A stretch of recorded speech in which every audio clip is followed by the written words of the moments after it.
إن الحمد لله نحمده ونستعينه ونستغفره ونعوذ بالله من شرور أنفسنا ومن سيئات أعمالنا من يهده الله فلا مضل له ومن يضلل فلا هادي له وأشهد أن لا إله إلا الله وحده لا شريك له وأشهد أن محمدا عبده ورسوله أما بعد يا أيها الذين آمنوا اتقوا الله حق تقاته ولا تموتن إلا وأنتم مسلمون يا أيها الناس اتقوا ربكم الذي خلقكم من نفس واحدة وخلق منها زوجها وبث منهما رجالا كثيرا ونساء واتقوا الله الذي تساءلون به والأرحام إن الله كان عليكم رقيبا يا أيها الذين آمنوا اتقوا الله وقولوا قولا سديدا يصلح لكم أعمالكم ويغفر لكم ذنوبكم ومن يطع الله ورسوله فقد فاز فوزا عظيما فإن أصدق الحديث كتاب الله وخير الحديث حدي محمد صلى الله عليه وسلم وشر الأمور محدثاتها وكل محدثة بدعة وكل بدعة ضلالة وكل ضلالة في النار رب اشرح لي صدري ويسر لي أمري واحلل عقدة من لساني يفقهوا قولي ربي زدني علما. அளவற்ற அருளாளனும் நிகரற்ற அன்புடையவனுமாகிய அல்லாஹ்வின் திருப்பெயரால் ஆரம்பம் செய்கின்றேன். புகழ் அனைத்தும் அகில உலகங்களையும் படைத்து பரிபக்குவப்படுத்தி பாதுகாக்கும் அல்லாஹ் ஒருவனுக்கே உரித்தானது. அவனுடைய சாந்தியும் சமாதானமும் இறுதி தூதர் நம்முடைய உயிரினும் மேலான முஹம்மது ரசூலுல்லாஹி ஸல்லல்லாஹு அலைஹி வஸல்லம் அவர்கள் மீதும் அவர்களை பின்பற்றி வாழ்ந்த சத்திய சஹாபாக்கள், தாபிஈன்கள், தபஅ தாபிஈன்கள், இன்னும் நமக்கு முன்னால் வாழ்ந்து சென்ற நல்லடியார்கள், குறிப்பாக அல்லாஹுடைய இல்லத்திலே கடமையான தொழுகையை நிறைவேற்றிவிட்டு அமர்ந்திருக்கக்கூடிய நம் அனைவர் மீதும் அல்லாஹனுடைய சாந்தியும் அவனுடைய அருளும் வளமும் உண்டாகட்டுமாக என்று பிரார்த்தித்தோன்னமாக என்னுடைய இந்த உரையை ஆரம்பம் செய்கின்றேன். கணித்திற்குரிய சகோதரர்களே, தக்குவாவுடன் பயணிப்போம் என்கிற தலைப்பில் எனக்கும் உங்களுக்கும் ஒரு சில விஷயங்களை குர்ஆன் சொன்ன அடிப்படையிலே நினைவூட்ட நான் விரும்புகின்றேன். கணித்திற்குரிய சகோதரர்களே, அல்லாஹ் சுப்ஹானஹு வ தஆலா தன்னுடைய திருமறையிலே தக்குவாவை பற்றி கிட்டத்தட்ட குர்ஆன் முழுமையும் தக்குவாவை பற்றி தான் அல்லாஹ் அதிகமாக பேசுவதை பார்க்கலாம். இந்த தக்குவா, முத்தகீன், அதுபோல் இத்தக்குல்லா போன்ற வார்த்தைகளை குர்ஆனிலே நாம் பல இடங்களில் பார்க்கலாம். தக்குவா மற்றும் தக்குவா சார்ந்த அந்த வார்த்தைகள் மட்டும் குர்ஆனிலே கிட்டத்தட்ட 250ற்கு மேற்பட்ட இடங்களில் இந்த தக்குவா குறித்து மட்டுமே அல்லாஹ் வார்த்தைகளை பயன்படுத்துகிறான். அதே போல் பாருங்கள், குர்ஆனுடைய அந்த முதல் சூரத்துல் ஃபாத்திஹா அடுத்து பக்ராவில் நீங்கள் ஆரம்ப வசனங்கள்லேயே தக்குவா பற்றி தான் அல்லாஹ் பேசுகிறான். தாலிக்கல் கிதாப் லா ரைப ஃபீஹி ஹுதன் லில் முத்தகீன். இது வேதம், இதில் எந்த சந்தேகமும் இல்லை. இது யாருக்கு வழிகாட்டும்? முத்தகீன்களுக்கு, தக்குவா உடையவர்களுக்கு தான் இது வழிகாட்டும் என்று அல்லாஹ் பேசிவிட்டு தொடர்ந்து தக்குவா உடையவர்களுடைய பண்புகளை பற்றி அல்லாஹ் சொல்கின்றான்.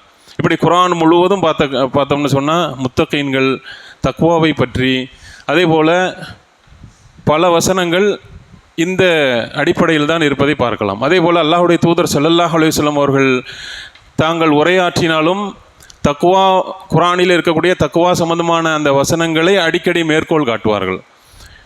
யா அய்யுஹல்லதீன ஆமனு தக்குல்லாஹ் என்று ஆரம்பிக்கக்கூடிய அந்த அல்லாஹ்வை பயந்து கொள்ளுங்கள் என்கின்ற அந்த வசனங்களை அதிகமாக தங்களுடைய உரைகளிலே நினைவூட்டுவார்கள்.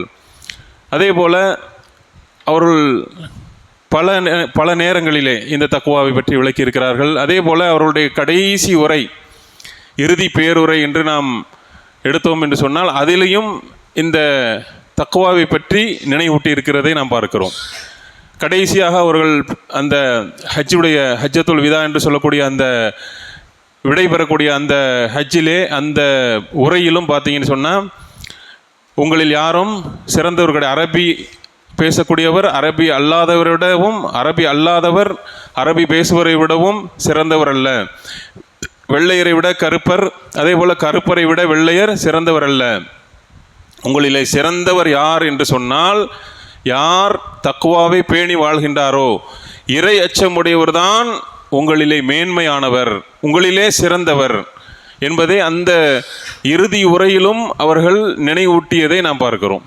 அப்போ மனிதர்களிலே எதை கொண்டு சிறப்பு என்று சொன்னால், இந்த தக்குவா என்கிற இறை அச்சம், பயபக்தி என்று தமிழிலே மொழிபெயர்க்கப்பட்டிருக்கும். அந்த தக்குவாவை வைத்துத்தான் மக்களிலே சிறப்பு, மனிதர்களே சிறப்பு. அல்லாஹ் ரப்புல் ஆலமீன் சொல்லுகின்றான், இன்ன அக்ரமக்கும் இந்தல்லாஹி அத்காக்கும். நிச்சயமாக மனிதர்களில் சிறந்தவர்கள் யார் என்று சொன்னால், அவர்களுடைய குலமோ கோத்திரமோ நிறமோ மொழியோ எதுவும் இல்லை. மனிதர்களிலே சிறந்தவர் இன்ன அக்ரமக்கும், மனிதர்களிலே சங்கை மிகுந்தவர் யார், கண்ணியத்திற்குரியவர் யார் என்று சொன்னால் அத்துகாக்கும், அவர்களில் தக்குவா உடையவர்கள், இறை அச்சமுடையவர்கள் தான் மனிதர்களிலே சிறந்தவர்கள் என்பதை அல்லாஹும் குர்ஆனிலே கூறுகின்றான். கண்ணியத்திற்குரியவர்களே, இந்த தக்குவா இது நம்முடைய எல்லா வணக்க வழிபாடுகளும் பாருங்கள், இதை அடிப்படையாக கொண்டு தான் இருக்கிறது. தக்குவா, அல்லாஹ் நோன்பு, நம்ம ரமலானை கடந்து வந்தோம். ரமலானை பற்றி அல்லாஹ் பேசும்பொழுதும் எதுக்காக ரமலான் நோன்பு கடமையாக்கப்பட்டது என்பதை சொல்லும் போதும் அல்லாஹ் சொல்லக்கூடிய விஷயம் என்ன, லஅல்லக்கும் தத்தகூன். இந்த நோன்பு எதற்காக கடமையாக்கப்பட்டது, நீங்கள் தக்வா உடையவராக, இறைச்சமுடையவர்களாக நீங்கள் ஆகலாம் என்பதற்காக என்று அல்லாஹ் பதிவு செய்கின்றான். அதே போல் எல்லா வணக்க வழிபாடுகளிலும் தக்வா என்பதைத்தான் அல்லாஹ் பார்க்கிறான். அல்லாஹ் குர்ஆனிலே குர்பானை பற்றி சொல்லும்போது அதனுடைய மாமிசமோ ரத்தமோ அல்லாஹ்வை சேர்வதில்லை. எது சேரும், உங்களுடைய தக்வா, உங்களுடைய இறை அச்சம்தான் அல்லாஹ்விடத்திலே சேருகிறது. அப்போ எல்லா வணக்க வழிபாடுகளும் இந்த அடிப்படையில் தான் இருக்கிறது. அப்போ தக்குவா என்றால் என்ன, அதாவது ஒரு முஸ்லீமான அடையாளத்தை காட்டிவிட்டாலோ, தொப்பி தாடியெல்லாம் வைத்திருந்தாலோ, அல்லது தொழுகையாளிகளாக இருந்தாலும் கூட சில பேர் இப்படி அடையாளங்களால் அறியப்படுவதல்ல தக்குவா என்பது. அல்லாஹுடைய தூதர் ஸல்லல்லாஹு அலைஹி வஸல்லம் அவர்கள் சொன்னார்கள், அத்தக்குவா ஹாஹுனா, அத்தக்குவா ஹாஹுனா, அத்தக்குவா ஹாஹுனா என்று 3 முறை சஹாபாக்களிடத்திலே சொன்னார்கள்.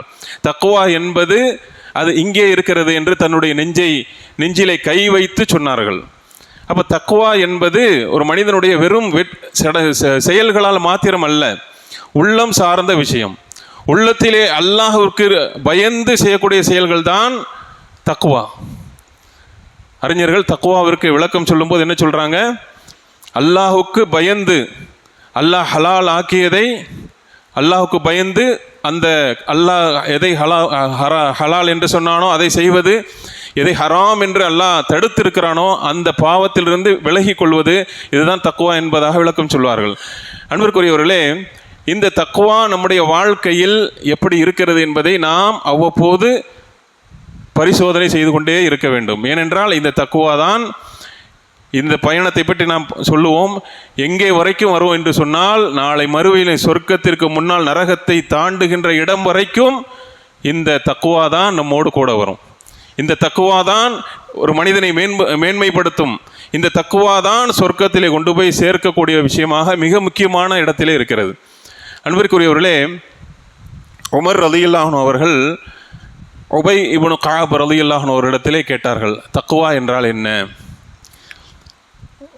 உபை இப்னு கஅப் ரலியல்லாஹு அன்ஹு அவர்கள் இவங்களோட வயசு கம்மி தான், ஆனால் குர்ஆனுடைய ஞானம், குர்ஆன் பற்றிய அறிவு அவர்களுக்கு அதிகமாக இருந்தது.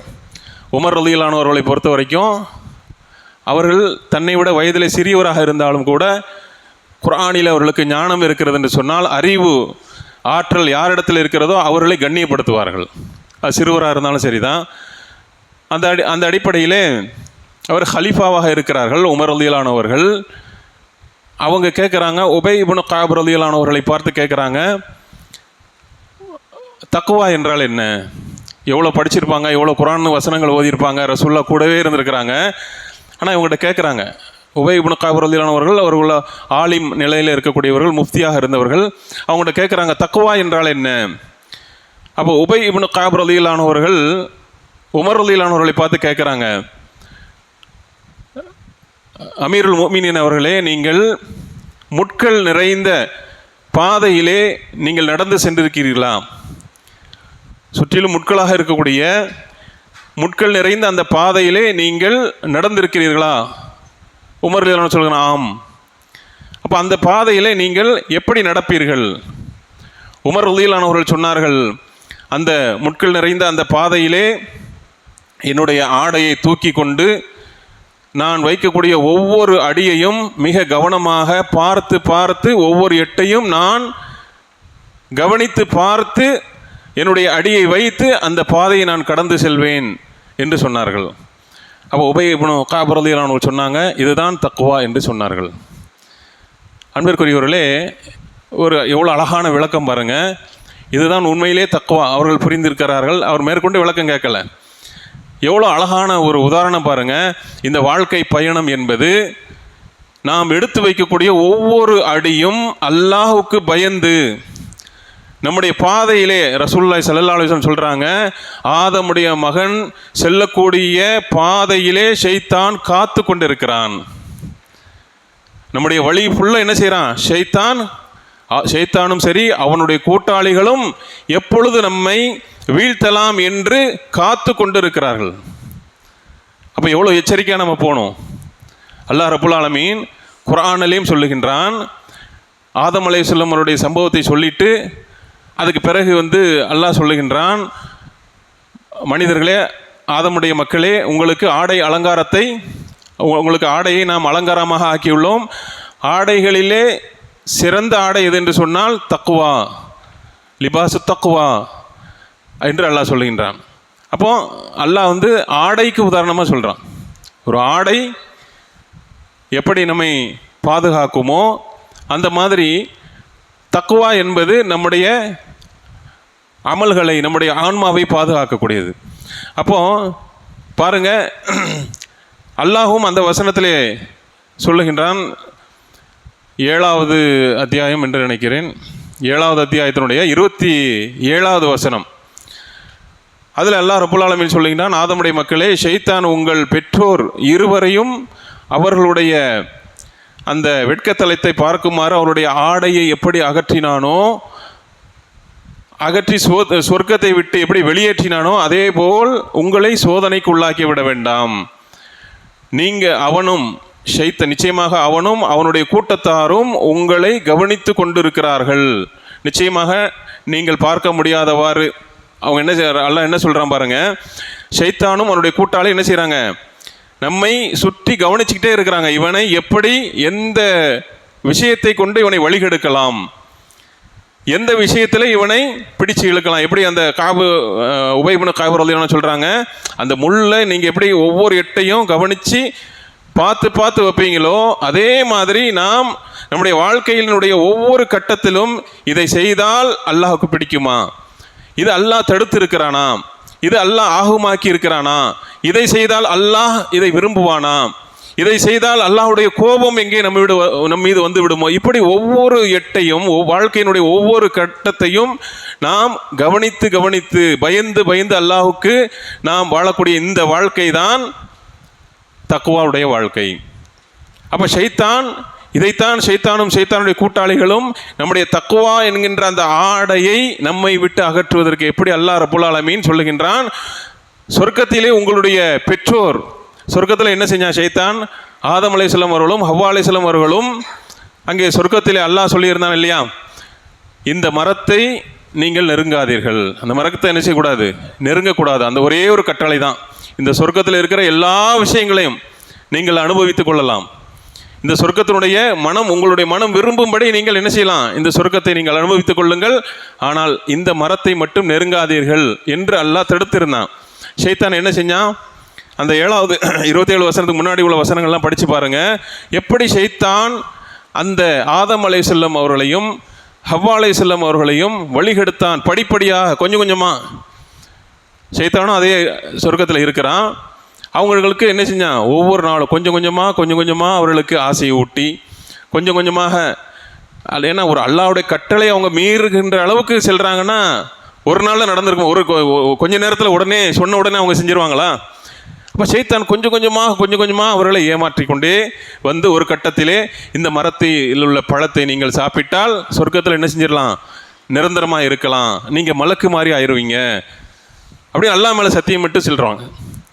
அப்போ அவன் சொல்கிறத ஏற்றுக்கொள்ளக்கூடிய மனநிலைக்கு வரணுன்னாலே எந்த அளவுக்கு ஷைத்தான் ஏமாற்றி இருப்பான், எந்த அளவுக்கு அவர்களை ஏமாற்றுவதற்காக அவன் நடித்திருப்பான்.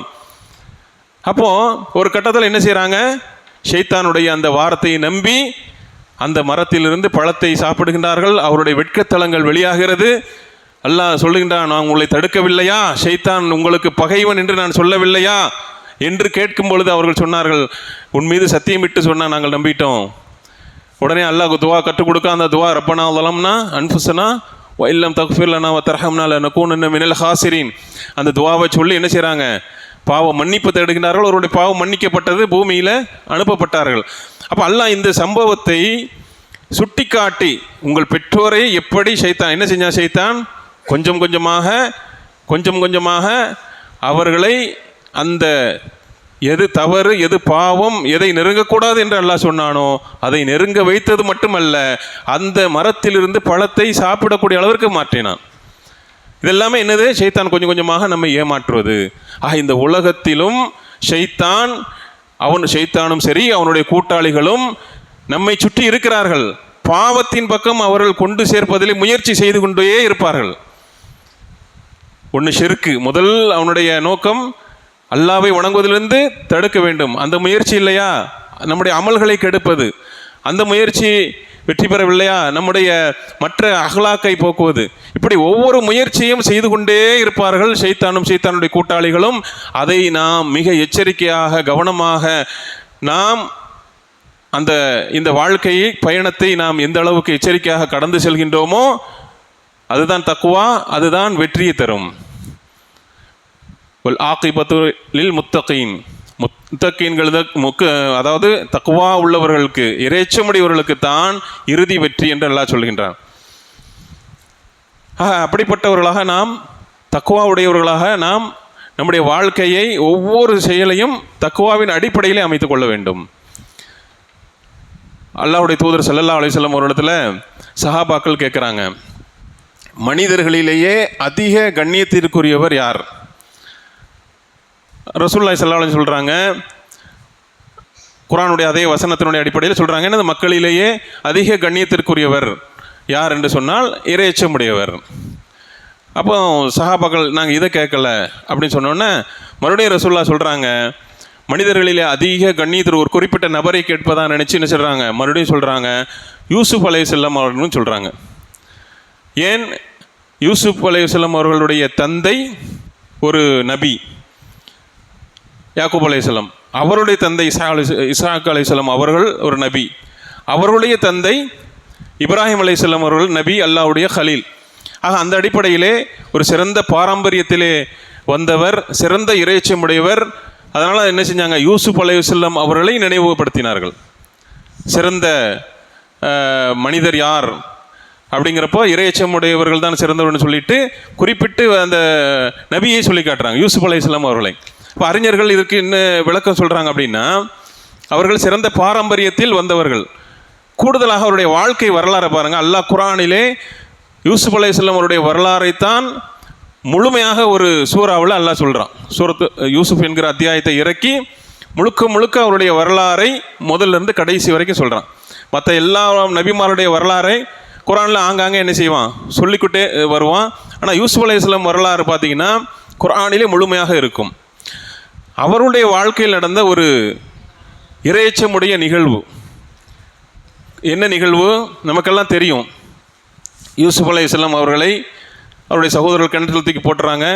கிணற்றிலிருந்து எடுத்து அவர்களை எகிப்தில் விற்று விடுகின்றார்கள். எகிப்திலே வாங்கிய அந்த அதிகாரி, அரசு பொறுப்பில் இருக்கக்கூடிய அதிகாரி தன்னுடைய வீட்டிலே வளர்க்கிறார்.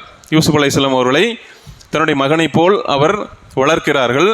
இப்போ எந்த வீட்டிலே வளர்ந்து வருகிறாரோ அந்த வீட்டில் இருந்த அந்த எஜமானுடைய மனைவி என்ன செய்கிறார், யூசுப் அலைஹிஸ்ஸலாம் அவர்களை தவறான ஒரு உறவுக்கு அழைக்கிறார். எப்படிப்பட்ட நிலை பாருங்கள்.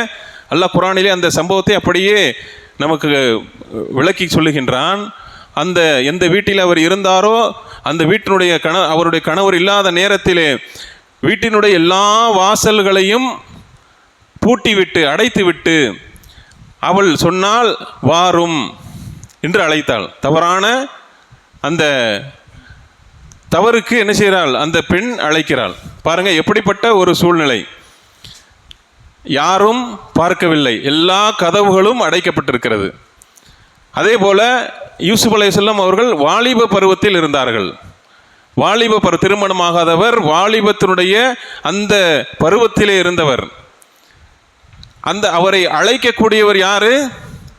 அரசாங்க பொறுப்பில் இருக்கிறவருடைய மனைவி, அதிகாரத்தில் இருக்கக்கூடியவள், சிறந்த குலத்தை சேர்ந்தவள். அப்போ அந்த அப்படிப்பட்ட பெண் தனியாக இருக்கும் பொழுது எல்லா வாசல்களையும் அடைத்து விட்டு அழைக்கிறார். அப்போ எவ்வளோ பெரிய சோதனை பாருங்க. இந்த இடத்திலும் அவர்கள் இறை அச்சத்தை வெளிப்படுத்தினார்களா இல்லையா? அன்பிற்குரியவர்களே, இதுதான் முக்கியமானது. நம்முடைய வாழ்க்கையிலே நமக்கு எல்லா வாய்ப்புகளும், தவறு செய்வதற்கான எல்லா வாய்ப்புகளும் இருந்த போதும், அதே போல நமக்கு தவறை செய்வதற்கு, ஒரு தப்பு செஞ்சுட்டு நியாயப்படுத்துவதற்கான காரணங்களும் இருக்கு இல்லையா? அந்த தப்பு செஞ்சுட்டு என்னுடைய வயசு அந்த மாதிரி, என்னுடைய சூழ்நிலை அந்த மாதிரி என்று சொல்லி தப்பித்து கொள்ளலாம். அப்போ அல்லாஹ் தன்னந்தனியாக இருக்கும் பொழுதும் தவறு செய்வதற்கான வாய்ப்புகள் நம்மை சுற்றி அந்த முட்கள் இருக்கும் பொழுதும் அல்லாஹுக்கு பயந்து அந்த தவறிலிருந்து அவர் பாதுகாத்து கொண்டார் இல்லையா? இதுதான் தக்வாவுடைய உச்சகட்டம். அன்பிற்குரியவர்களே, அதாவது வாய்ப்பு இல்லாம தவறு செய்யக்கூடியவன் அவர் பெரிய தக்வா என்று சொல்லிவிட முடியாது. எல்லா வாய்ப்புகளும் நமக்கு இருக்கிறது.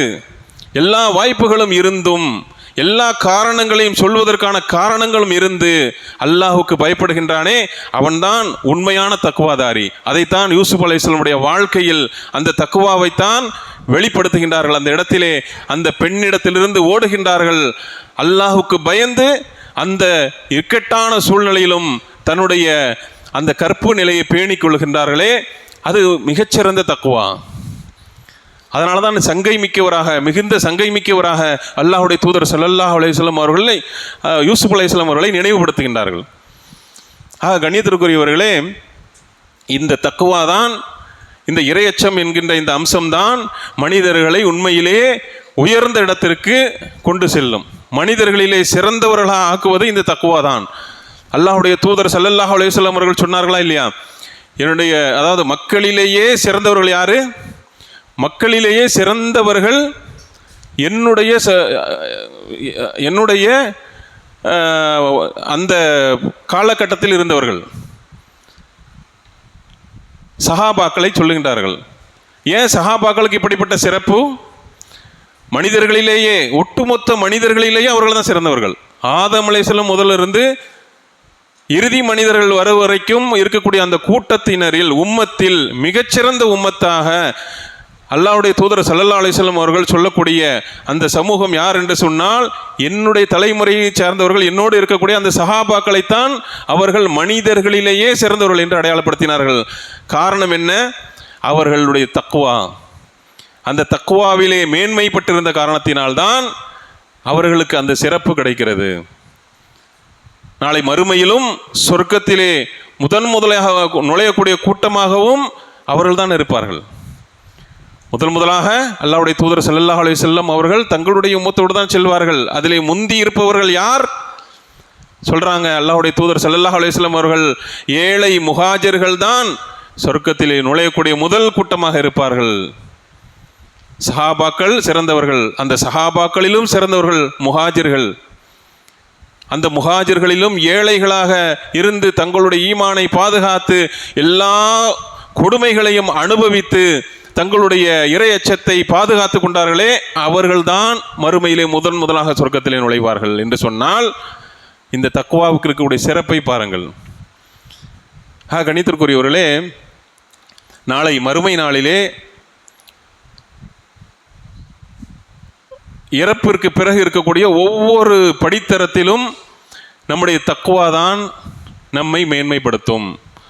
அது கபருடைய வாழ்க்கையாக இருக்கலாம், அல்லது அரிஷனுடைய அந்த மஹ்ஷருடைய அந்த மைதானத்தில் நிற்கக்கூடிய அந்த நேரமாக இருக்கலாம். அங்கும் யாருக்கு நிழல் கிடைக்கிறது? 7 பேர். அந்த 7 பேருமே தக்குவாவின் அடிப்படையில் இருக்கக்கூடியவர்கள் தான்.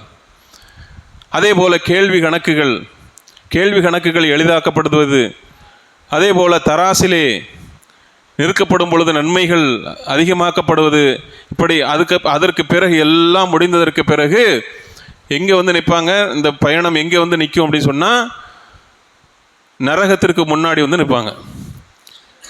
நரகத்தை தாண்டி தான் சொர்க்கத்துக்கு போகணும். அந்த நரகத்தின் மீது என்ன செய்யப்படும்? பாலம், சிராத் என்று சொல்லக்கூடிய அந்த பாலம் நரகத்தின் மீது போடப்படும். அந்த பாலத்தை கடந்தால்தான் சொர்க்கத்திற்கு போக முடியும். அப்போ அந்த பாலத்தை பற்றி ரசூலுல்லாஹி ஸல்லல்லாஹு அலைஹி வஸல்லம் சொல்கிறாங்க. அந்த பாலம் எப்படி இருக்கும் என்று சொன்னால், அதில் அந்த கருவேல முட்களை போல் என்ன செய்யும்? அதில் கூர்மையான முட்கள் இருக்கும், இரும்பால் ஆன கொக்கிகள் இருக்கும். அந்த பாலத்தை மக்கள் எப்படி கடந்து செல்வார்கள் என்று சொன்னால், சில பேர் அப்படியே கண் மூடி திறக்கிறதுக்குள்ள மின்னல் மாதிரி ஒளி வேகத்தில் என்ன செஞ்சோன்னா டக்குன்னு கிராஸ் பண்ணிடுவாங்க. சில பேர் மேகத்தை போன்று, பறவையை போன்று, குதிரையினுடைய வேகத்திலே, ஒரு மனிதன் ஓடி செல்லக்கூடிய அந்த வேகத்திலே, சில பேர் நடந்து, சில பேர் தவழ்ந்து, இப்படி ஒவ்வொரு மனிதர்களும் அவர்களுடைய தக்குவாவிற்கு ஏற்ற மாதிரி தான் அங்கே அந்த வேகத்தினுடைய அளவு எப்படி மாறும் என்று சொன்னால் அவருடைய தக்குவா தான். அல்லாஹ் குர்ஆனிலே இந்த நிகழ்வை பற்றி அல்லாஹ் சொல்லுகின்றான். இந்த மறுமையில் போடக்கூடிய அந்த பாலத்தை பற்றி குர்ஆனிலே நீங்கள் பார்க்கலாம். ஹதீஸில் இதை பற்றி அதிகமாக இருக்கிறது. இது முழு விவரங்களாக ஹதீஸில் இருந்தாலும், குர்ஆனிலும் ஒரு வசனத்திலே அல்லாஹ் ரப்புல் ஆலமீன் எப்படி சொல்லுகின்றான் என்று சொன்னால், குர்ஆனுடைய 19வது அத்தியாயத்தினுடைய 71வது வசனம், மேலும் அதனை கடக்காமல் அதனை என்று சொன்னால் அந்த நரகத்தை சொல்லுகின்றான். அதை கடக்காமல் உங்களில் யாரும் போக முடியாது. இது உம்முடைய இறைவனின் முடிவான தீர்மானமாகும். அந்த நரகத்தை கடந்து செல்லாமல் என்ன செய்ய முடியாது? யாரும் சொர்க்கத்திற்கு போக முடியாது. அப்போ அதை கடக்கக்கூடியவர்கள் யார் என்பதையும் அல்லாஹ் சொல்லுகின்றான். 19:72வது வசனம், அதன் பின்னர் தக்குவாவுடன், அதாவது அந்த தக்குவா பயபக்தியுடன் இருந்தார்களே அவர்களை நாம் ஈடேற்றுக் கொள்வோம். அப்போ அந்த நரகத்தினுடைய அந்த பாலத்தை கடந்து செல்லக்கூடியவர்களிலே யாருக்கு அந்த வேகமாக செல்லக்கூடிய பாக்கியம் கிடைக்கும் என்று சொன்னால், எந்த மனிதன் அவருடைய தக்குவாவுடைய அளவுகோலை வைத்துத்தான் அந்த அளவு நிர்ணயிக்கப்படும். யாருடைய தக்குவா எந்த அளவிற்கு இருக்கிறதோ, தக்குவாவுடைய உச்சத்தில் இருப்பவர் என்ன செய்வார்? மின்னல் வேகத்தில் கடந்துருவார். தக்குவா குறைய குறைய குறைய அவருடைய வேகமும் குறையும். எதுவுமே இல்லை, இறைச்சம் இல்லாத வாழ்க்கை, மனம் போன வாழ்க்கை, தன்னுடைய மனோ இச்சையின்படி வாழ்ந்தானே, அல்லாஹ்வுடைய பயமே இல்லாமல் இந்த உலகத்திலே வாழ்ந்து நரகத்திலே போகக்கூடிய அந்த மனிதன் அதை கடந்து செல்ல முற்படும் பொழுது, அந்த சைடில் இருக்கக்கூடிய, கீழே இருக்கக்கூடிய அந்த இரும்பாலான கொக்கிகள் இழுக்கப்பட்டு அவன் நரகத்திலே முகம் குப்புற விழுவான். அந்த நரகத்தை தாண்டி செல்ல முடியாது.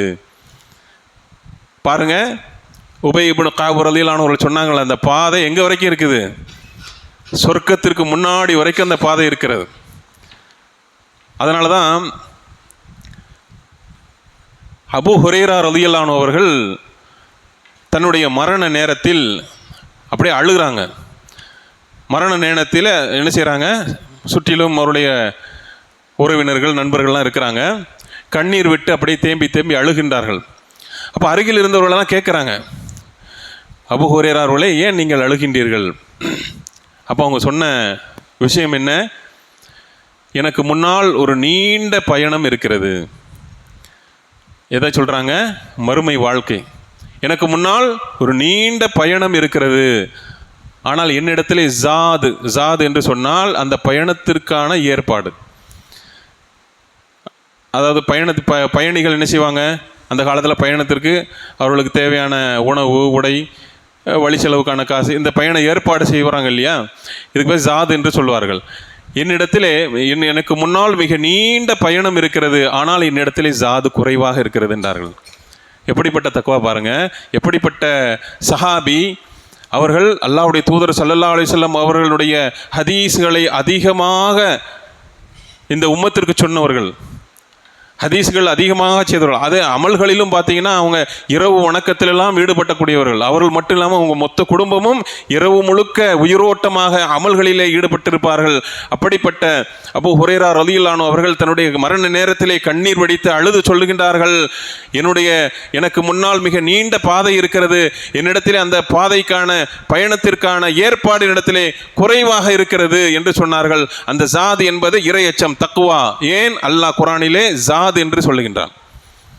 குர்ஆனிலே சூரத்துல் பக்ராவிலே 197வது வசனம் என்று நினைக்கிறேன். நீங்கள் ஹஜ்ஜினுடைய அந்த விஷயத்தை அல்லாஹ் சொல்லும் பொழுது, ஹஜ்ஜிக்கான எல்லா ஏற்பாடுகளையும் செய்து கொள்ளுங்கள், ஹஜ்ஜிக்கு தேவையான பயணத்திற்கு தேவையான எல்லா ஏற்பாடுகளும் செய்து கொள்ளும் போது அல்லாஹ் சொல்லுகின்றான், ஹஜ்ஜிக்கான எல்லா ஜாதுகளையும் நீங்கள் ரெடி பண்ணி தயார் செய்து கொள்ளுங்கள். நீங்கள் தயார் செய்து கொள்ளக்கூடிய அந்த ஜாதிலே சிறந்தது ஜாதி தக்வா. தக்குவா என்கின்ற ஏற்பாடு தான் சிறந்தது என்று அல்லாஹ் சொல்லுகின்றான். ஜாத், அதனால தான் அவங்க சொன்னாங்க, எனக்கு முன்னாடி நீண்ட பயணம் இருக்கிறது, ஆனால் என்னிடத்திலே ஜாத் குறைவாக இருக்கிறது, அந்த பயணத்திற்கான ஏற்பாடு என்னிடத்திலே குறைவாக இருக்கிறது என்று நான் அழுகின்றேன் என்று சொன்னார்கள். என்று சொன்னால் அன்பிற்குரியவர்களே, நம்முடைய நிலை என்ன? நம்முடைய தக்குவா எந்த அளவுக்கு இருக்கிறது? நாம் யோசிக்கணுமா இல்லையா? நம்முடைய வாழ்க்கையிலே எப்படி நம்முடைய வாழ்க்கை பயணத்தை மேற்கொள்ளுகின்றோம்? ஒவ்வொரு விஷயத்திலும் நாம் அல்லாஹ்வுக்கு அஞ்சித்தான் நடந்து கொள்கின்றோமா? ஒவ்வொரு விஷயத்திலும் அல்லாஹ்வுக்கு பயந்து ஹராமான விஷயங்களை விட்டு விடுகின்றோமா? அல்லாஹ் கடமையாக்கியதை அல்லாஹ்வுக்கு பயந்து செய்கின்றோமா என்பதை நாம் ஒவ்வொரு தருணத்திலும் யோசித்துக் கொண்டே இருக்க வேண்டும். ஒவ்வொரு கட்டத்திலும் அதை நம்முடைய சிந்தனையில் கொண்டு வந்து அடுத்தடுத்த பயணத்தை மேற்கொள்ள வேண்டும். இந்த கேள்வி கேட்டாங்களா உபை இப்னு கஅப் ரலியல்லாஹு அன்ஹு இடத்துல, உமர் ரலியல்லாஹு அன்ஹு கேட்டாங்களா இல்லையா, தக்குவா என்றால் என்ன? அவங்களுடைய வாழ்க்கையே தக்குவாவிற்கு மிகச்சிறந்த உதாரணம். எப்படிப்பட்ட வாழ்க்கை! உமர் ரலியல்லாஹு அன்ஹு அவர்களை பற்றி அவங்களே சொல்லுவாங்க, ஹஜ்ஜுக்கு போன இடத்துல ஒரு குறிப்பிட்ட இடத்தை சுட்டி காட்டி, நான் அறியாமை காலத்திலே இந்த இடத்தில்தான் ஒட்டகம் மேய்த்து கொண்டிருந்தேன். என்னுடைய தந்தை என்ன செய்வார்? என்னை அடிப்பார். அடித்து சொல்லுவார், ஒன்றுத்துக்கு லாய்க்கு இல்லை, நீ ஒரு வேலைக்கு லாய்க்கு இல்லாதவனா இருக்கிற அப்படின்னு திட்டுவார் அப்படின்னு சொல்லி சஹாபாக்கள்கிட்ட சொல்லுவாங்க. அப்படி தந்தையிடத்திலே எதற்கும் நீ லாயக்கு இல்லை என்று சொல்லி திட்டு வாங்கி அந்த உமர் ரலியல்லாஹு அன்ஹு அவர்கள்தான் இஸ்லாத்தை ஏற்று தங்களுடைய வாழ்க்கையை மாற்றிக்கொண்டார்கள். குறிப்பாக அவர்கள் ஹலீஃபாவாக ஆனதற்கு பிறகு உள்ள வாழ்க்கை இன்னும் மேம்பட்டு இருந்தது. தக்குவாவை இன்னும் அதிகமாக வெளிப்படுத்தக்கூடியவர்களாக இருந்தார்கள்.